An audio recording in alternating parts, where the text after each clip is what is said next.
Welcome, fellow plebs. My name is Sean, and this is Tribunus Plebis.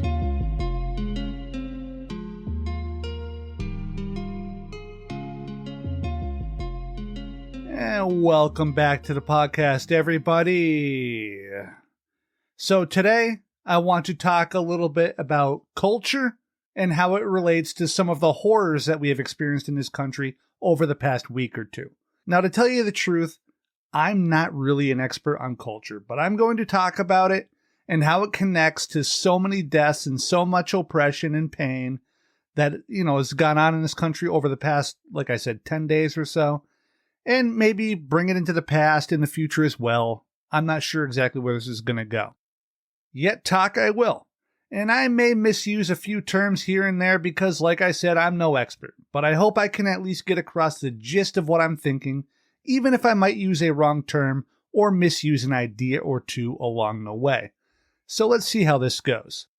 So we are going to talk about two major things here that happened recently: the murder of tech magnate Bob Lee and the various horrific shootings and killings of the past 10 or so days. And, I guess that's more than two, depending on how you count them. So let's just say Bob Lee's murder and the shootings as, like a unified group. And I'm going to front load this a little bit with, some of these ideas because, I guess I'm going to assume that you have a rough idea of these stories. And I'm going to do that because I think it's important. And if you're unaware, it won't really affect things too much. I just want a few of these ideas floating around in our heads as we actually discuss the events. Ideas like, really simple things like wondering how we got here. I really do think it has a lot to do with the seemingly pretty unique American idea of rugged individualism. It is in fact an old idea in this country. The roots are deep, and it is stained into the culture of this country like the spot of blood on Lady Macbeth's hands, except much less metaphorically in our case as a country. The blood spot is not imaginary, and it's not even really a spot. It's covering our arms from the tips of our fingers to our elbows. And we can certainly go back to the founding, but to keep it a little bit more modern, I want to go back to Westerns and World War II movies. Go watch any of the great Westerns, especially the spaghetti Western era, and you'll find a lone gunslinger, a rugged pioneer with a pistol and a distaste for other human beings. You'll recall these types being referred to as loners, lone gunmen, stuff like that. The leave me alone, I'll take care of myself types. We imagine that these are the men who conquered the Old West. Same thing with many World War II movies, at least, that were made before the 80s, the movies that I grew up watching religiously on the History Channel. Audie Murphy single-handedly taking down half the German army and stuff like that. Or a group of loners, maybe like the Dirty Dozen. So media, religion, politics, it all affects us. These things, when combined, literally change not just how we see ourselves, but how we view the world in its entirety. As we start to view ourselves as that mythical cowboy, or maybe like a Rambo or John Wick for a more modern version, or, maybe a samurai, right? As we do that, we also start to view the world differently. Culture also kind of brings people together in a certain way as well. We become sort of homogenous, right? Like my neighbors and me aren't really exactly the same, but we have a lot in common. Language for the most part. We work, we watch sports, we listen to similar music and, whatever else. But we also have those big differences too. And the world is doing its damn best to highlight those differences. And on its own, there's nothing necessarily wrong, I guess, with being a bit of a solo act, with having a bit of a difference with some other people. But when all the solo acts are being told that they are the best of us, and all those solo acts start to, kind of sort of get together ideologically, they make enemies of those who maybe work together a little bit more. The lone gunfighter of myth is a hero because they fight against evil. In Westerns, it's often a corrupt criminal mayor or a mining company or a violent street gang, something like that. These men become heroes because they free the people, even if it's framed as happenstance, to their lonerism. Clint Eastwood in Pale Rider, was the epitome of the leave-me-alone loner drifter with magical weapons skills, but he fought because he cared for his neighbors. Right now, today, the folks out there who believe themselves to be, Pale Rider, Clint Eastwood archetypes, they aren't fighting against the evil corporation. They're aiming their pistols at the miners who live collectively and support each other, even under the brutal rule of the corrupt boss. He points his pistols at the helpless, and the bosses leave him alone because the gunslinger is in fact working in the same direction as that of the corrupt boss. He's just become another thug. Culture makes us who we are, and our cultural lodestars right now are disgusting human beings far more often than not. We see the gunslinger, be the hero, but we somehow miss exactly why he's the hero. It's not because he fought for himself, it's because he's fighting for an entire town against the oppressors. It's even a myth that they act entirely alone in most of these movies. Really, go watch a few. This sort of myth-making, it belies the reality. A reality of constant, critical, and government-supported, both with the military and with, more financial aid, actions that opened up the West. Homesteading, land given by the government to settlers, aka thieves, was a large driver in pushing the white, supposed civilization west. So were various forms of speculator and massive business conglomerates like mines and equipment suppliers. And let's not forget the railroads, which brought all of this capitalist mess in progress, scare quotes there around progress, west as far as the locomotives could travel. While this myth of the individual was indeed a myth, the story was too good for newspapers, dime novelists, and eventually movie makers to resist. For example, Horatio Alger wrote a series of famous stories about young, poor boys who eventually make it to some form of financial security. Readers and even people who've never read the stories often attribute the rise of these poor children, into security as being due to their hard work, bootstrap mentality, and what we might call a grindset mentality in the modern day. However, the reality is that these boys, they came into their wealth or the security of a good job the old-fashioned way. Some wealthy gentleman sees the boy do something purely by chance and takes the boy on as a ward, and then provides them with access to their contacts and lands them a good job. Even one of the great bootstrap narrative heroes, Alger, didn't actually believe in that nonsense either. He couldn't write it and believe it, so instead he had an older, wealthier man rescue the children and give them a position through a sort of nepotism. And we might also draw a parallel here from, his stories containing old wealthy men who pick up children and bring them home to Alger's own pedophilia, but that's a story for a different day. So anyway, we have culturally fixated upon these media-made mythical figures, the rugged individualist, the singular hero, the self-sufficient, the independent man, and so on.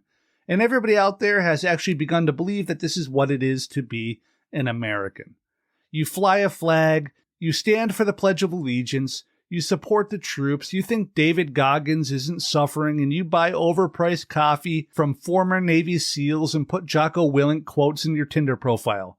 And you resist working with other people. You refuse to wear a mask when, there was a brutal pandemic decimating cities.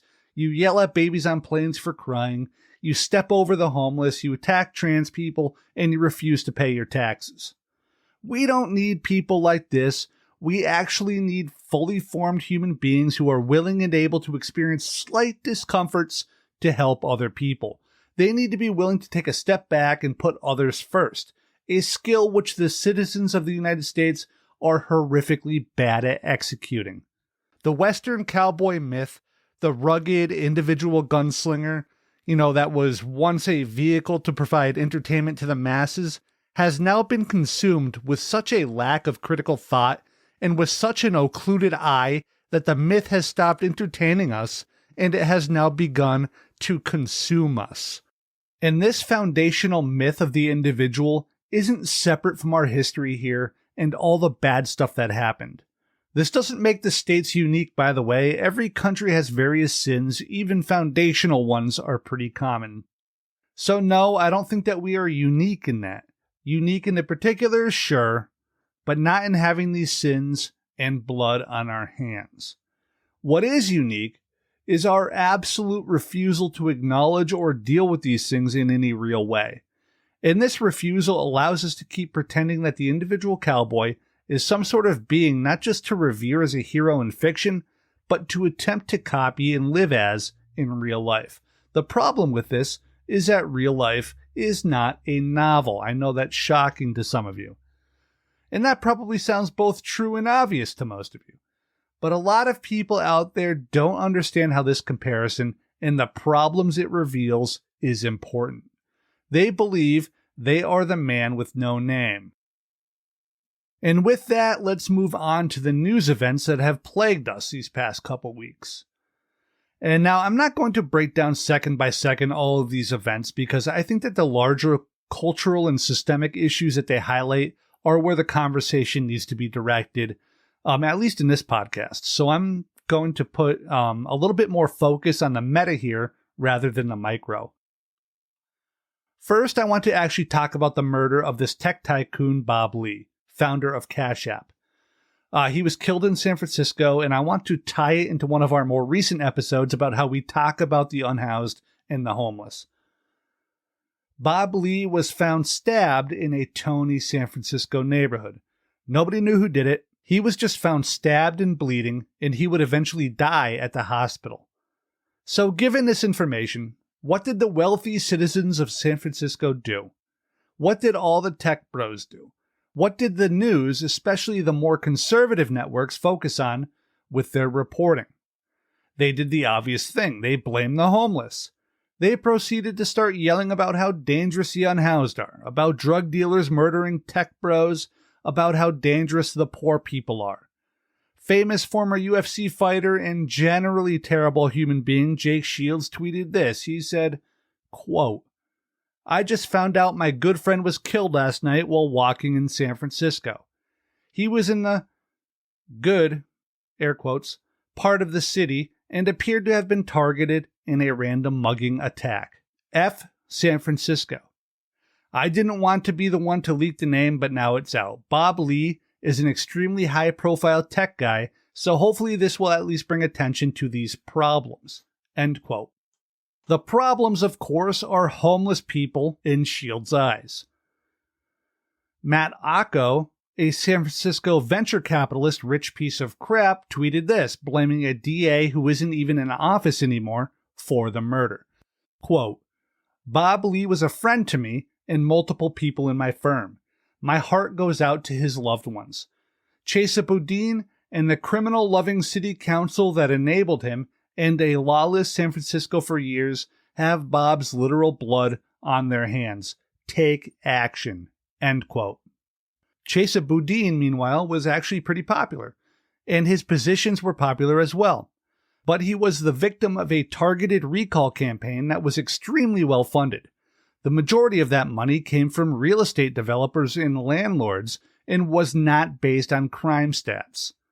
So Boudin and the city council have Lee's blood on their hands because they apparently refuse to remove these dangerous unhoused folks from the streets, and one of those filthy unwashed murdered Mr. Lee.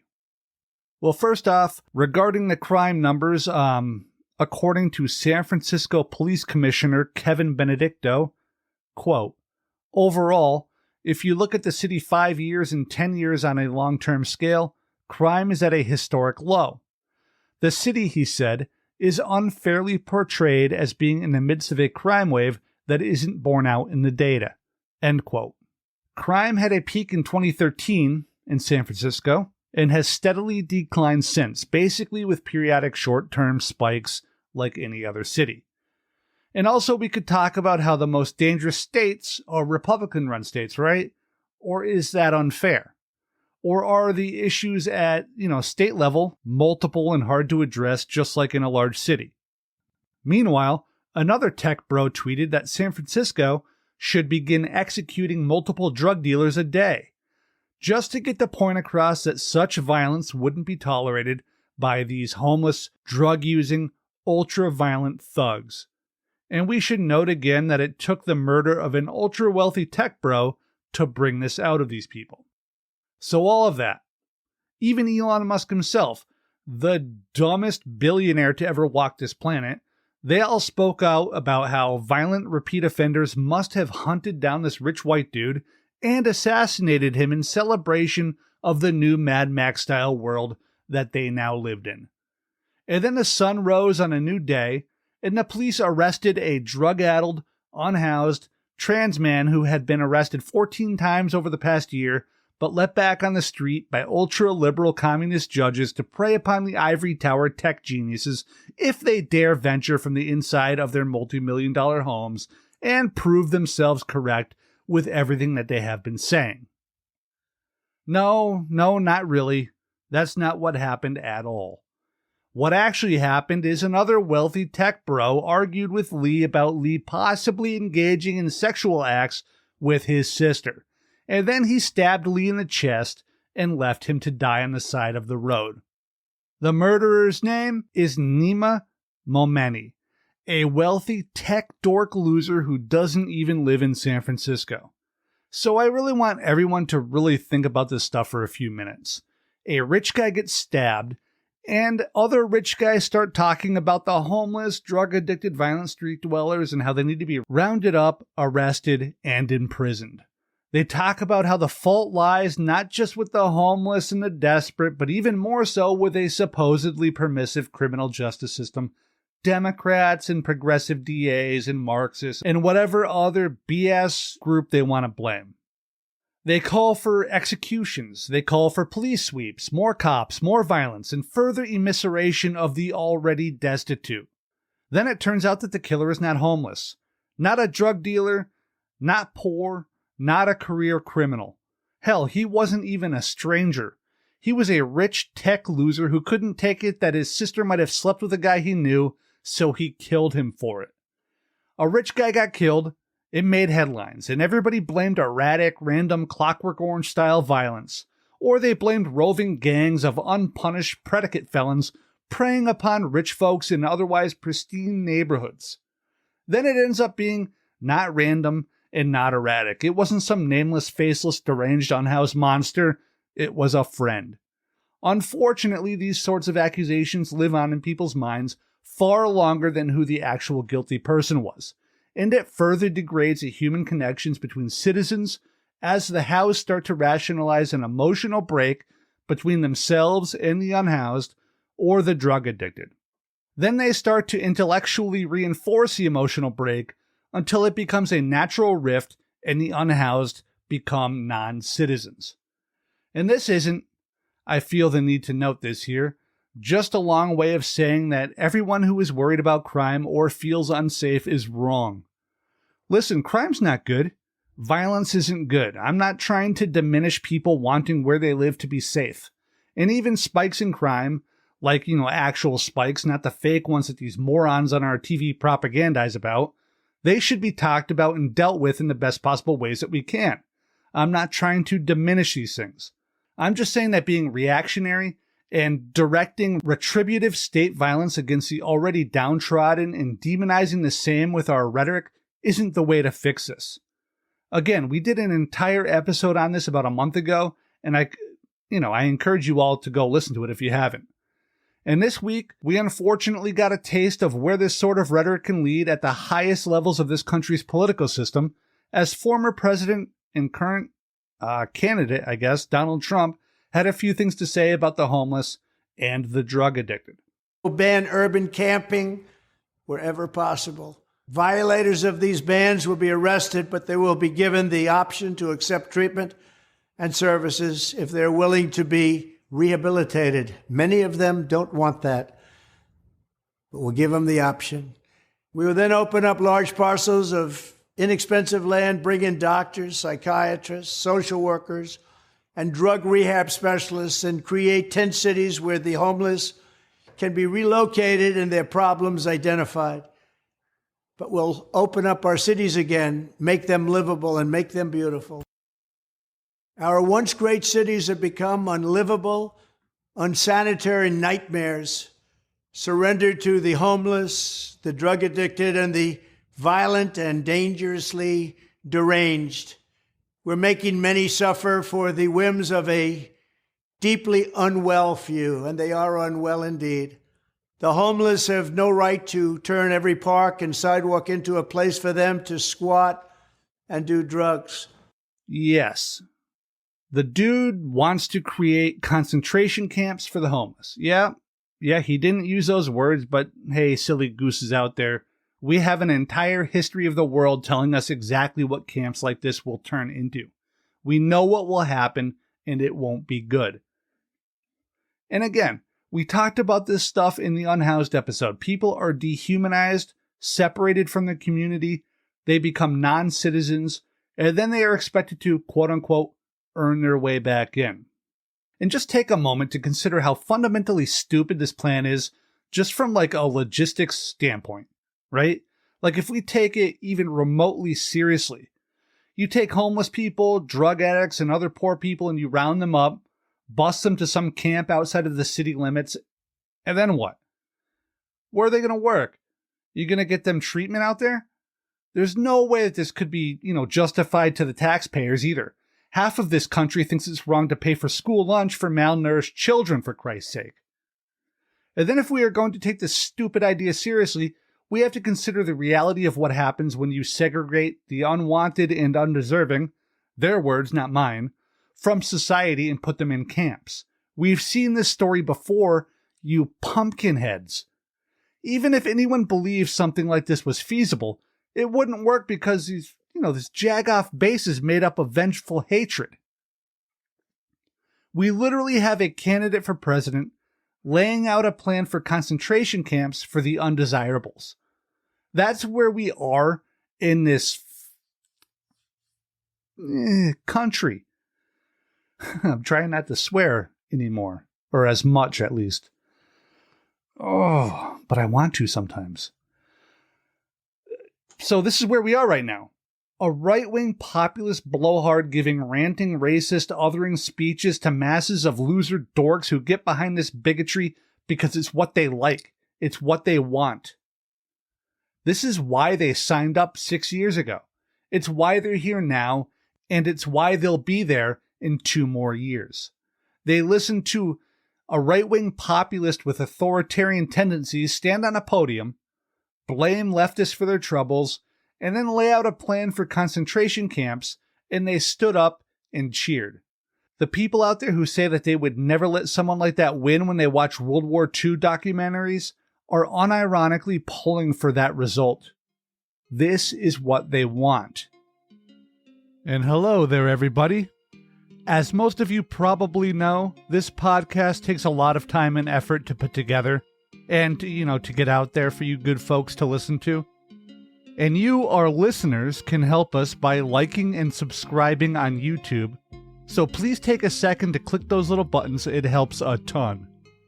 And if you are feeling just a little bit more generous and you enjoy what we do here at Tribunus Plebis Media, you can help us earn just a little bit of money for the large amount of labor that we put into this thing by signing up on our Buy Me a Coffee page, where you can make a one-time donation or sign up for a recurring monthly subscription.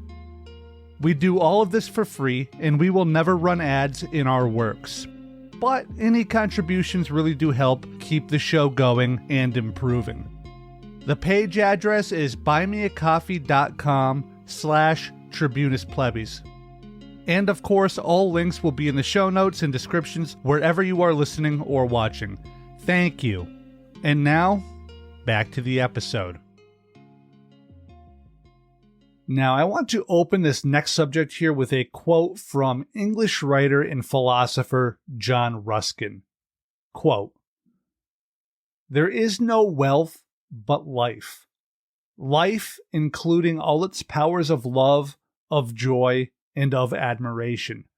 That country is the richest, which nourishes the greatest number of noble and happy human beings. That man is richest who, having perfected the functions of his own life to the utmost, has also the widest helpful influence, both personal and by means of his possessions, over the lives of others." End quote. That was from a collection of his essays called Unto This Last. Now let's talk about these recent shootings across the country. There have been 4 extremely strange and concerning shootings in just the past week, and it feels like by the time we get done recording and publishing this episode, there will be at least one more, because that's the way that this world is going. So let's give a thumbnail sketch here of all 4 events.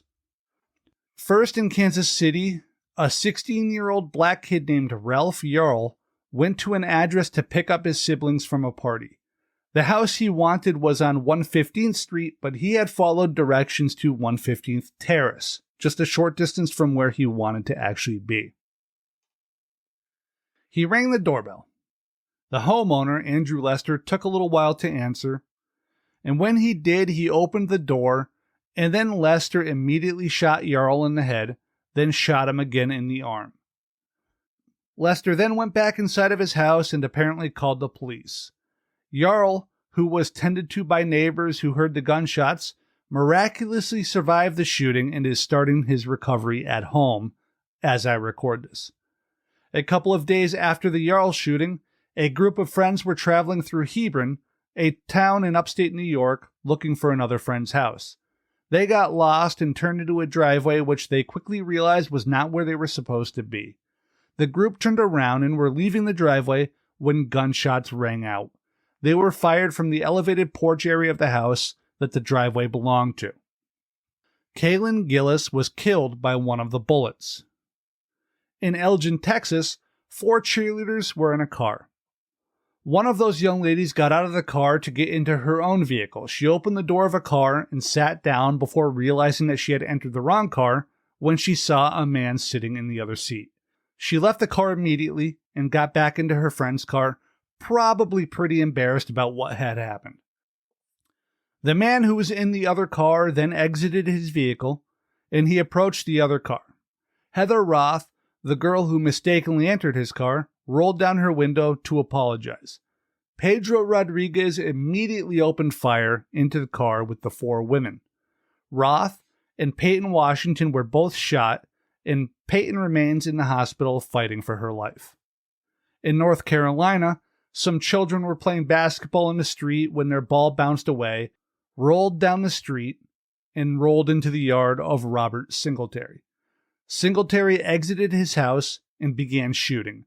He shot 3 adults and a 6-year-old girl. At one point, he told the victims that he would kill them all. So that's the short version of what happened here over the past week or so. One kid rang the wrong doorbell. One woman turned into the wrong driveway. One basketball crossed an imaginary line. And one cheerleader opened the wrong car door. Now, I'm pretty pro-gun as far as leftists go. I'm not super extreme, or anything, but it's getting harder and harder to have those feelings. I'm not going to lie to you. And I'm not going to sit here and tell people some nonsense like guns don't kill people, people kill people. I'm not going to do that crap either. It's BS, it's nonsensical at this point. Even people who are pro-guns to some extent should be able to admit that the massive amount of weaponry in this country and the ease of access, it's an issue. At least in my opinion. Jesus Christ. And so I'm going to talk about this, but not at a guns are the problem level. Of course, this is a problem to some degree or another, but I think there are some other things happening here as well. A white man opened his door to answer the doorbell and for some reason felt the need to bring a gun. Then he opened the door, saw a black face, and shot that boy in the head. Then he shot him again as he bled from his skull. Then he went back into his house. He just left the kid outside to die in front of his front door. Thank God the neighbors came to help. There is no conceivable way to remove race from this event, by the way, at least in my opinion. Apparently, the homicidal madman in that house told police that when he saw how big and scary this 16-year-old black kid was, he immediately feared for his life and fired his gun. Then the police let him go, and then, he went back home and went to sleep. He would end up getting arrested again, but I really want people to think about this and think about the connections that this makes, at least to me. Here's the situation. Scared white guy shows up with a gun. He opens a door and sees a black face, becomes terrified for some reason, cough, racism, cough, and immediately shoots the black teenager in the head, shoots them again, and then justifies the shooting by claiming that they feared for their life. I mean, it's pretty gross, right? Pretty bad excuse to just murder somebody, right?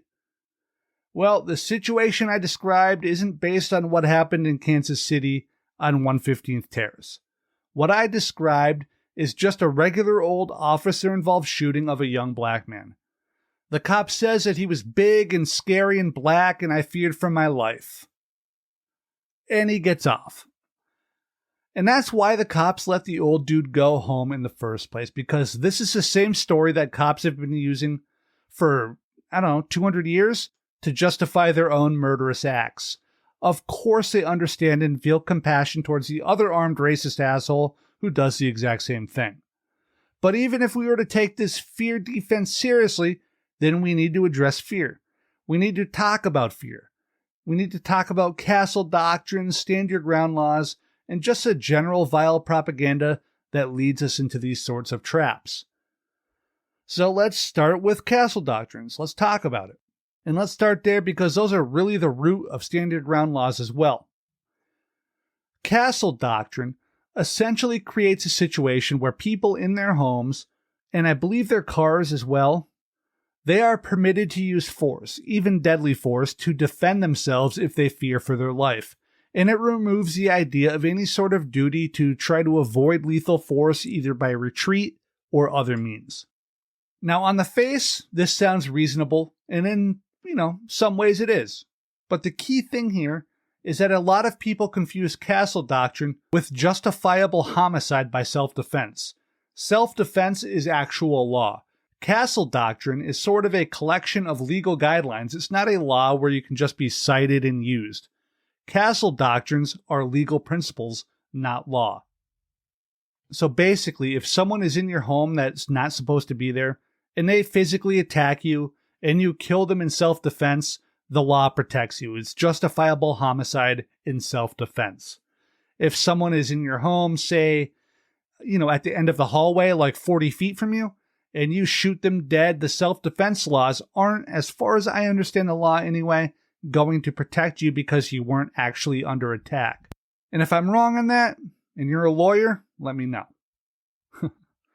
But in a case like shooting down the hallway, the shooter would try to claim castle doctrine, which can allow lethal force not just to protect oneself from imminent harm, but even when there is simple fear of potential harm. So basically just trespassing, coupled with a claim of fear, can be used to justify castle doctrine after the trespasser is shot or killed. I hope that makes sense how I said that. Stand your ground laws are an extension of castle doctrine from legally occupied places like a car or house to really anywhere that a person is legally allowed to occupy, streets, parks, stores, anywhere. It removes from the person any duty to retreat before using force. But it can also lead to overly permissive use of force. Did someone scare you in a field and you shot them? Claim stand your ground. You were afraid. Mowing your lawn and someone cuts across the back corner of your yard? Shoot them. Screw it. Claim fear. Claim stand your ground. We've seen many stories from, both of these laws where murderers walked free by simply saying they were scared when they killed somebody. It doesn't mean every single stand your ground claim has been upheld, but a scary amount of very questionable cases have been.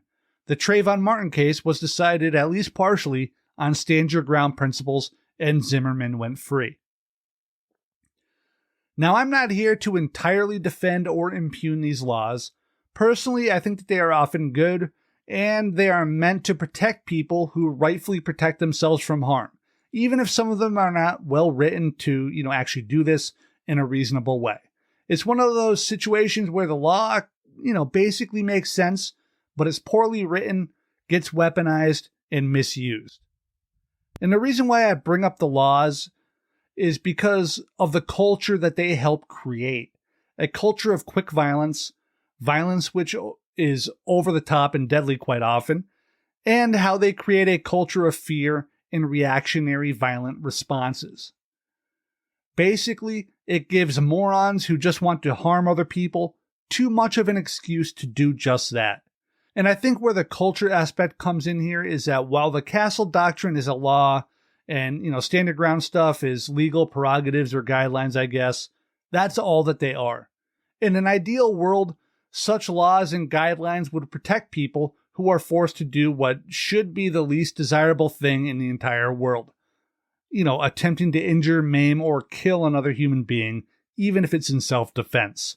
And let me repeat what I think is the key thing here.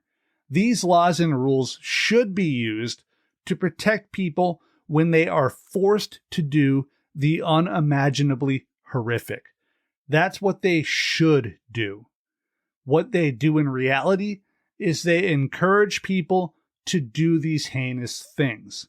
Yes, I said heinous. That's not incorrect.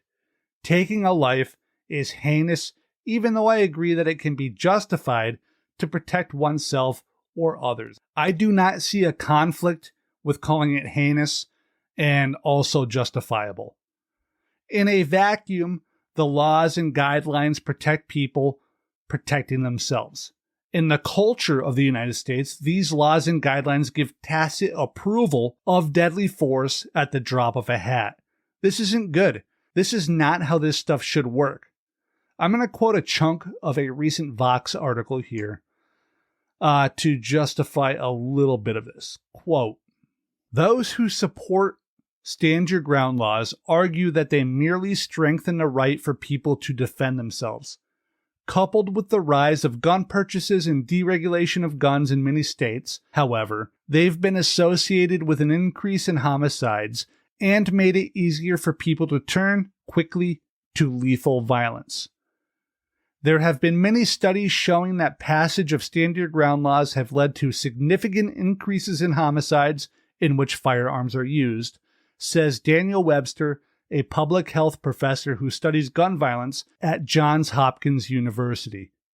Degli Espasti's study looked at 23 states that had implemented stand your ground laws by 2016 and found an increase in homicides across the board, but especially in the Southeast. In states in that region, she found a surge of 20 to 30% per month. The study finds the enactment of stand your ground laws led to an overall increase in homicide and firearm homicides across the U.S. It notes, with particularly high upticks in Alabama, Florida, Georgia, and Louisiana. Other studies, including a 2017 review published in JAMA, found a 75% uptick in legally justified homicides in Florida after the implementation of the state standard ground law. And a Tampa Bay Times study examining 200 stand your ground cases in Florida determined that in 79% of cases, the person defending themselves had the ability to retreat. Research consistently shows that in most contexts, the laws are leading to unnecessary and avoidable loss of life. Degli Espasti has said, "Police have said investigators are looking into whether Missouri's stand your ground law offers protections for Lester's actions. But legal experts say this defense could be very difficult to prove since Yarl's actions do not reasonably suggest a threat to the homeowner." End quote. Sorry for that long quote, but I thought a lot of that was important. To continue with my thoughts, I guess lethal violence should always be a last resort, but stand your ground laws make violence a first option rather than a last option, even in a situation where violence simply isn't needed or required. The man who shot Yarl, the 16-year-old black boy, was, according to his grandson, just a little bit racist and terrified and completely down with a violent first response because of castle doctrine. Quote, "I've gotten older," and this is his grandson here talking, "I've gotten older and gained my own political views, and he's become staunchly right-wing, further down the right-wing rabbit hole as far as doing the election-denying conspiracy stuff and COVID conspiracies and disinformation, fully buying into Fox News, OAN kind of line. I feel like it's really further radicalized him in a lot of ways." Ludwig said his grandfather has been immersed in a 24-hour news cycle of fear and paranoia. And then the NRA pushing the stand your ground stuff and that you have to defend your home, he said. When I heard what happened, I was appalled and shocked that it transpired, but I didn't disbelieve that it was true. The second I heard it, I was like, yeah, I could see him doing that. I believe that there have been some positions that he's held that have been bigoted or sort of disparaging, Ludwig said. But it's stock Fox News, conservative American stuff. It's anybody who gets an abortion is a murderer, and fatherless black families are the reason why crime exists in this country. It's stuff everybody's heard at the Thanksgiving table every year, Ludwig said. His grandfather's paranoia had accelerated in the past couple of years. End quote. And this is some of what I mean by the culture stuff. It just gets hammered into their heads that black kids are ultra-violent and you are justified to murder them if they approach your house because you're scared. And you're scared because the news told you to be scared. It's a self-fulfilling prophecy in many ways. Oh, and if you aren't really scared, you can just shoot them anyway and just say you were scared and the laws protect you. And just to further hammer home this fear of a black planet messaging and how conservative right-wing losers are just terrified of black people, and they will continue to push black people as terrifying monsters even in the direct aftermath of Yarl's cold-blooded murder, I present to you some sound from epic piece of crap Steven Crowder and his boys reacting to the shooting. They kind of wax and wane between saying, why would anyone bring race into this, to saying that Yarl was at fault for, his own shooting, to saying that it was justified because Yarl was possibly touching the door handle, and even to saying that it essentially doesn't matter what happened so long as Lester was scared, aka castle doctrine stuff. Well, what's the law of the state? Do you have the right to stand your ground? Guest Jim Brewer felt the need to weigh in here. Yeah. Even Ralph, the kid, he's a street kid, right? If I'm a street kid and I'm at a door and I see a white older man approaching, and clearly I could tell if he's stressed, I would say, hey, man, I may be at the wrong, I'm looking for my little brother. Yeah. I mean, there's a lot of elements. And as we come out of that, just remember that this is, amidst a prolonged attempt on Crowder's show to find a way, anyway, for this not to be a horrific murder attempt, right? Anything at all to make sure that the white guy wasn't either a racist piece of crap or a trigger-happy buffoon. Then it's like, they spin it to be the black teenager's fault. He should have recognized the racist terror in the old white man's eyes and ran away or made obeisances or begged for his life. And this 16-year-old should have known how to behave because he's a street kid, which we can only imagine is just the newer way to take the hard G out of the word thug. A different dog whistle, but a dog whistle nonetheless. And all of that, the blaming the teenager for his own shooting, for suggesting that he should have apologetically backed away with his hands up and his head bowed, and for saying flat out that being a frightened old prick with racist tendencies is enough justification to shoot children in the head through your front door, it's all part of the same problem. It's all part of the constant conservative drumbeat and propaganda about out-of-control crime, which is either a complete lie or a massive exaggeration about 99.9% of the time. And just to address Jim Brewer, the washed-up hack pot comedian that we heard in that Crowder clip, and his street kid bullshit, Yarl was a goddamn academic star and a jazz musician who was also chosen among 330 high school juniors last summer to attend the Missouri Scholars Academy, a 3-week residential program for the academically gifted. His goal in life is to study chemical engineering in college. So fuck Jim Brewer. Brain-broken piece of shit sees a young black kid gunned down for ringing the wrong doorbell, and he turns him into a thug who deserved to be shot for not being submissive enough to an old white dude who was probably racist. Fucking piece of shit so-called comedian. What the fuck is wrong with stand-up today? God. And as I've couched this a few times, we got to move on.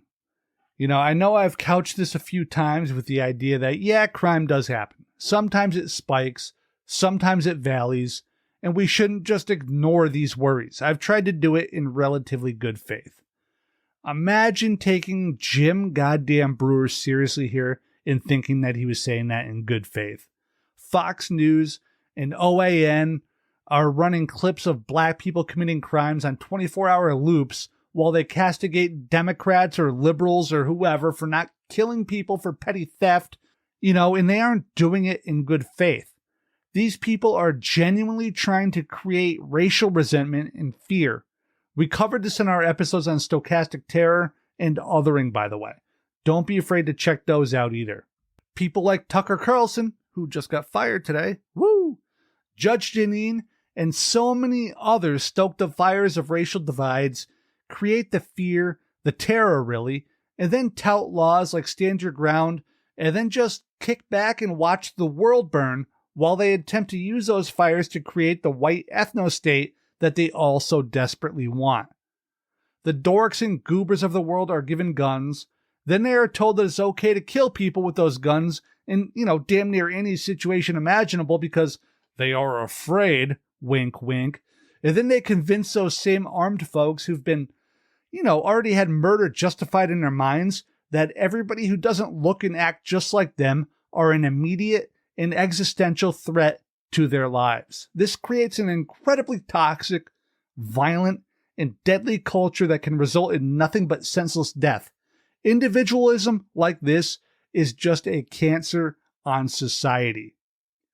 Some of the proof for this last statement is just a broad, arms open, wide gesture towards the last week or so in this country.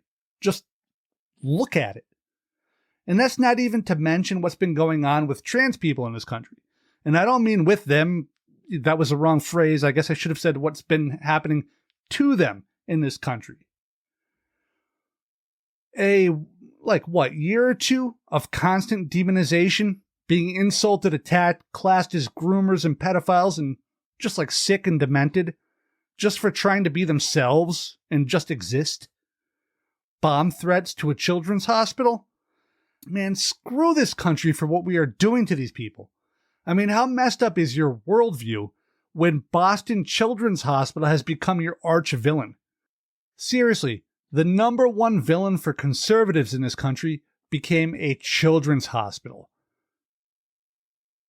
Think about that. That's the point that right-wing goobers got to. They were calling in bomb threats and threatening to murder doctors there. And it's like, if you have a political view that requires bombing a hospital full of children, you need to seriously think about the choices you've made in your life. Which, I guess, brings me a little bit closer to the end here. So let's wrap this up. This will be a little bit of a long episode. Sorry about that. There has been a centuries-long and more recently a concerted decades-long attempt to convince us, the citizens of the United States, that society is not an inherently connected and interlocked and complex network of people, families, friend groups, and so on, and connected complex systems made up for, by, and around those same people. Our supposed intellectual crusaders here and leaders, they are hell-bent on convincing us that work, effort, compromises, and even sacrifices that such systems require are somehow un-American or downright evil. The propaganda and reactionary tendencies highlighted by Bob Lee's death aren't even notable anymore. We just accept it. All the mass shooting deaths, they just become white background noise, noticeable more for when it stops than as it goes on. We cling to the idea that raw, Ayn Randian individualism is good with the tenacity of the religiously extreme. Our faith is the only thing which makes it true in our minds, even as it remains toxic in the real world. Are we a nation? Are we a society? Not according to most Americans. To them, we are merely a collection of individuals who just happen to live near each other. The individual is everything, so long as the individual doesn't kneel for a flag. Every knee on the ground, every lifestyle or medical issue or divergent mind which we don't understand is a crack, a divider, a place to jam a wedge to keep us apart, to fragment us. And all of that to create, maintain, and reinforce the lie that we are not that collection of complex systems formed of connected people. If we believe that lie, that we aren't connected, then it gives us an excuse to never address systemic problems, because those other people aren't me, and they aren't like me. They are different. They are other people.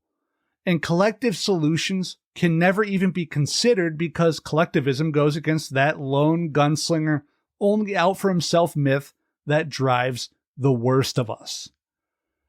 Worst of all, we begin to actively ignore the cries and pleas of those being harmed. We ignore the desperate clawings at our doors when they are looking for help. We refuse to acknowledge the brutal externalities of our brutal systems because it's not affecting us. Our homes aren't protected by castle doctrines, and we aren't protecting ourselves with stand your ground laws. Rather, we are justifying future acts of harm and murder. We are granting the ability to murder without the countering weight of the responsibility of our actions. We are training our people to simply not care about the results of their actions. Heinrich Himmler, yes, I'm actually going there, said this to his Nazi concentration camp guards who perpetuated the Holocaust. Quote, "Most of you will know what it means when 100 bodies lie together, when 500 are there, or when there are 1,000. And to have seen this through and, with the exception of human weakness, to have remained decent, has made us hard and is a page of glory never mentioned and never to be mentioned." End quote. He praised his men for remaining decent, even as they murdered thousands. This is the nature of mass atrocities like this. Anti-trans laws are the door to a reality that mimics Nazi Germany. I know that might sound extreme to some people, but that's only because the people in a society who aren't affected by these laws find it difficult to see through the facade and truly see them for what they are: oppression, violence, and hate. And for those who actuate these laws that lead to atrocity, they don't view what they're doing as an atrocity. Go back and listen to that Himmler quote again. He praised the mass murderers for having remained decent, even as they did their duty and killed tens of thousands, hundreds of thousands, millions of Jewish people. We are desperately in need of a culture and a society which sees each other as kin, rather than competition, as a human being, as humanity, as a collective rather than a series of individuals, systems over individual. This failure to see each other as family isn't natural nor ordained. It is created and supported with intentional choices and propaganda. We have been lied to, bamboozled, misled, and manipulated into this state. Differences highlighted, the highlights turned to fears, and the fears into hatred. We do not have to live this way. We can be kin, we can be comrades. We can share struggle, we can work together, we can conquer all. American individualism is a pathology. What can save us is a collective culture that aims to lend a hand and pull each other up rather than trying to climb over each other and pulling ourselves down. And that, my friends, is the end of the episode. I hope you liked it. I hope it made sense.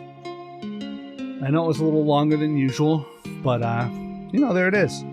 So if you like what we're doing here at Tribunus Plebis, you can join our Buy Me a Coffee page. It's buymeacoffee.com/Tribunus Plebis. Please go to our YouTube page. It's youtube.com/@Tribunus Plebis Media. You can follow us everywhere, Facebook, Twitter, Mastodon, everywhere else. All the links are below in the description. Everything's in the Linktree link. And yeah, I guess that's it. Thank you all. I love you.